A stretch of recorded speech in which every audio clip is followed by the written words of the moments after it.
எல்லோருக்கும் வணக்கம். மீண்டும் மை யூடியூப் சேனல் மூலம் உங்கள் அனைவரும் சந்திப்பதில் மிகுந்த மகிழ்ச்சி அடைகிறேன்.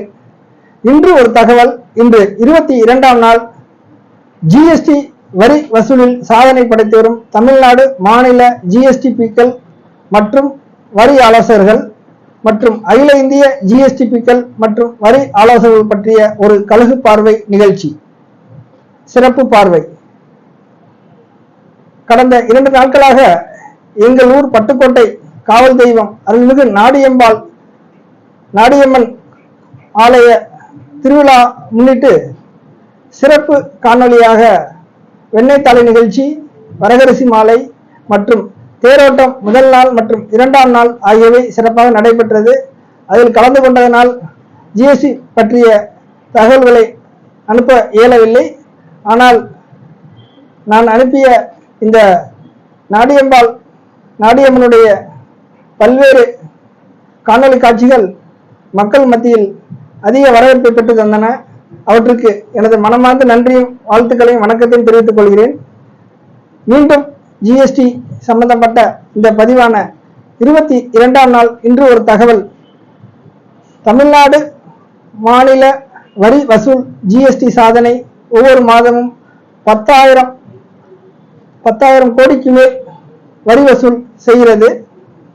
ஆக அகில இந்திய அளவில் 1,80,000 கோடி ஜிஎஸ்டி வரி வசூல் ஆகிறது. ஆக ஜிஎஸ்டி இந்த அளவிற்கு கடந்த 7 ஆண்டுகள் 8 மாதங்களில் ஒரு புதிய சட்டம் இந்தியாவில் அறிமுகம் செய்யப்பட்ட, அதுவும் வரி அதிகாரிகள் ஆன்லைன் மூலமாகவே ஜிஎஸ்டி போர்ட்டலில் உங்கள் அனைத்து விவரங்களையும் தாக்கல் செய்ய வேண்டும் என்று சொல்லி பல்வேறு அளவில் பல்வேறு வடிவங்களில் ஜிஎஸ்டி போர்ட்டலில் மாற்றங்கள் செய்தாலும் அவற்றை எல்லாம் தாக்குப்பிடித்துக் கொண்டு பல்வேறு சிரமங்களையும் பொருளாதார இழப்புகளையும் சந்தித்து தொடர் தோல்விகளையும் சந்தித்து இன்று தங்களுடைய வாழ்வாதாரத்தை இழந்தும் கூட ஜிஎஸ்டியை காப்பாற்ற பல்வேறு வேலைகளை செய்து கொண்டிருக்கும் அனைத்து தமிழ்நாடு மாநில ஜிஎஸ்டிபிக்கள் மற்றும் வரி ஆலோசகர்கள், அகில இந்திய ஜிஎஸ்டிபிக்கள் மற்றும் வரி ஆலோசகர்களுக்கு எனது மனப்பூர்வமான நன்றியை தெரிவித்துக் கொள்கிறேன். காரணம், வரித்தொழில் பல ஆயிரம் ஆண்டுகளாக தொடர்ந்து வந்து கொண்டே இருக்கிறது. ஆக வரித்தொழில் செய்பவர்களுக்கு அரசாங்கம் உரிய அங்கீகாரம் கொடுக்க வேண்டும். இதற்கு முன்பிருந்த சட்டங்கள் எல்லாம் இவ்வளவு கடுமையான தண்டனைகளை வரி ஆலோசகர்களுக்கு வழங்கப்படவில்லை. ஆக ஜிஎஸ்டி சட்டம் எத்தனையோ மாற்றங்களை செய்து கொண்டே வருகிறார்கள். வரும் ஜிஎஸ்டி கவுன்சில் மீட்டிங்கில், வரும் ஜிஎஸ்டி கவுன்சில் கூட்டத்தில் வரி ஆலோசகர்களுக்காக சிறப்பு சலுகை அறிவிக்க வேண்டும் என இக்காணொலி மூலம் தெரிவித்துக் கொள்கிறேன். காரணம், கடந்த 7 ஆண்டுகள் 8 மாதங்களாக தொடர்ச்சியாக பல்வேறு மாதங்களில் பல்வேறு விடுமுறைகள் வந்தாலும் ஜிஎஸ்டி சட்டத்தில் ஜிஎஸ்டி மாற்றம் எதுவும் செய்யப்படாமல் 20ஆம் தேதி டியூ டேட் மட்டுமே நோக்கமாக கொண்டு செயல்படுகிறார்கள். இந்த மாதம் பங்குனி மாதம் பல்வேறு ஊர்களில் திருவிழாக்கள் தொடர்ச்சியாக நடந்து கொண்டே இருக்கின்றன. எங்கள் ஊரில் பட்டுக்கோட்டை அருள்மிகு நாடியம்மன் ஆலய பங்குனி மாத திருவிழா கிட்டத்தட்ட 10 நாட்களுக்கு மேல் நடைபெறுகிறது. ஆக அந்த நாட்களில் ஜிஎஸ்டி சம்பந்தப்பட்ட கொள்முதல் மற்றும் விவரங்களை வாங்குவதில் மிகுந்த சிரமம் ஏற்படுகிறது. சில நாட்கள் தொடர்ச்சியாக கடைகள் திறப்பதில்லை. கடைகள் திறந்தாலும் கோயிலுக்கு சென்று விடுகிறார்கள். ஆக பழைய கால தமிழ்நாடு மாநில சட்டங்களாக இருந்தாலும் அந்தந்த மாதங்களில் நடைபெறக்கூடிய முக்கியமான திருவிழாக்கள் மற்றும் பண்டிகை காலங்கள், தீபாவளி, பொங்கல் ஆகிய நாட்களில் கூடுதல் கால அவகாசம் கொடுத்தார்கள். எந்த விதமான தாமத கட்டணமும் வசூலிக்கப்படவில்லை. மாறாக ஜிஎஸ்டி வந்த பிறகு அந்தந்த மாநிலங்களுக்கு உண்டான ஒரு தனித்தன்மை, ஒரு யூனிக்னஸ் இருக்கும். ஆக அந்த வகையில் தமிழ்நாடு மாநிலத்தில் தமிழர்கள் பண்டிகையான பொங்கல் விடுமுறையாக இருக்கட்டும், தீபாவளி பண்டிகையாக இருக்கட்டும், இந்த மாதிரி தொடர்ச்சியாக வரக்கூடிய திருவிழா காலங்கள், முகூர்த்த டேட்டுகள் ஆகியவற்றை கருத்தில் கொண்டு கூடுதல் அவகாசத்தை அந்த மாநில மாண்புமிகு வணிக வரி ஆணையர் அவர்கள் எடுக்கலாம். அதுதான் SGST act, state GST act. ஆக அந்த சட்டத்தின் மூலம் கூடுதல் கால அவகாசம் கொடுத்து வரி ஆலோசகர்கள் மற்றும் ஜிஎஸ்டிபிக்கள் மற்றும் வரி செலுத்துவோர்கள் எந்த விதமான தாமத கட்டணம் இல்லாமல் தொடர்ந்து அவர்கள் கடந்த மாதத்தினுடைய கொள்முதல் மற்றும் விவரங்களை அந்தந்த மாத 20ஆம் தேதிக்கு பதிலாக கூடுதலாக 1 அல்லது 2 நாட்கள் அல்லது 3 நாட்கள் கால அவகாசம் கொடுக்கலாம்.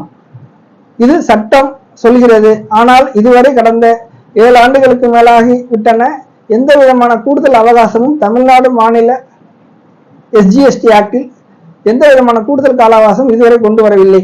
ஆக தமிழ்நாடு மாநில வணிகர் சங்கங்கள் மற்றும் தமிழ்நாடு மாநில வரி ஆலோசகர்கள் சங்கங்கள் மற்றும் தமிழ்நாடு மாநில ஜிஎஸ்டிபிக்கள் சங்கங்கள் தொடர்ந்து 38 மாவட்டங்களில் உள்ள சங்கங்கள் தமிழ்நாடு அரசாங்கத்திற்கும் ஜிஎஸ்டி கவுன்சிலுக்கும் மினிஸ்ட்ரி ஆஃப் ஃபைனான்ஸ் நிதி அமைச்சகம் மற்றும் சிபிஐசிக்கு தொடர்ந்து கோரிக்கை வைத்து கூடுதல் அவகாசத்தை வாங்கி கொடுக்கவும். இதன் மூலம் வரி தொழில் மற்றும் வரித்துறை நம்பியுள்ள பல லட்சக்கணக்கான வரி ஆலோசகர்கள் மற்றும் ஜிஎஸ்டிபிக்கள் வாழ்வாதாரம் காக்கப்படும். அவர்கள் மீண்டும் தொடர்ந்து தொய்வில்லாமல் தொழில் நடத்துவதற்கு வாய்ப்பாக இருக்கும்.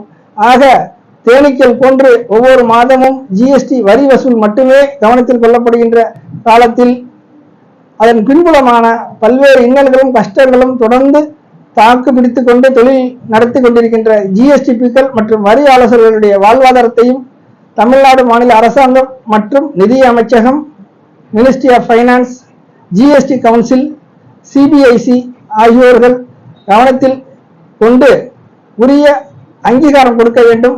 அந்த வகையில் தமிழ்நாடு மாநில ஜிஎஸ்டிபிக்கள் வரி ஆலோசகர்கள்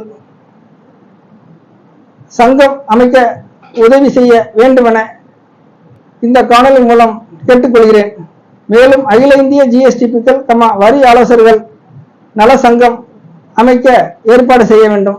ஆக ஒவ்வொரு மாதமும் கூடுதல் கால அவகாசம் கொடுத்து தாமத கட்டணத்தை உடனடியாக நீக்க வேண்டும். இதன் மூலம் சில்லறை வணிகர்கள் பெருமளவு நிம்மதி அடைவார்கள்.